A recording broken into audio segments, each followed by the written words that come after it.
তারা জানেও না যে আওয়ামী লীগ স্বাধীনতাই চায় নাই। 25শে মার্চ মিলিটারি ক্র্যাকডাউনের অব্যবহিত আগে তাজউদ্দিন সাহেব টেপ রেকর্ডার নিয়ে তার নেতা শেখ মুজিবুর রহমানের কাছে গিয়ে বলেছেন যে টেপ রেকর্ডার নিয়ে এসেছি, আপনি স্বাধীনতার ঘোষণা দেন, বাংলাদেশকে স্বাধীন রাষ্ট্ররূপে ঘোষণা করুন। তিনি বললেন না, আমি স্বাধীনতা ঘোষণা দিতে পারি না। তিনি অখণ্ড পাকিস্তানে বিশ্বাসী এবং তিনি বলেছেন, এই কারণেই বলেছেন যে আমি যদি আজকে স্বাধীনতা ঘোষণা করি তাহলে আমাকে বিচ্ছিন্নতাবাদী হিসাবে চিহ্নিত করা হবে, আমার বিচার করা হবে।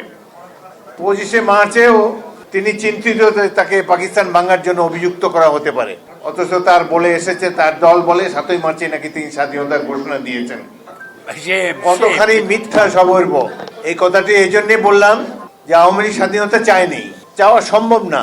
তারা করে ভোটের রাজনীতি। 1970 সালে নির্বাচনে জিতেছে জনপ্রিয় দল হিসাবে, তারপর রাষ্ট্র ক্ষমতায় যাওয়ার জন্য তারা চাইতেই পারে। সেই কারণেই শেখ মুজিবুর রহমান পাকিস্তানের প্রধানমন্ত্রী হবার জন্য চেষ্টা করেছেন সর্বতভাবে।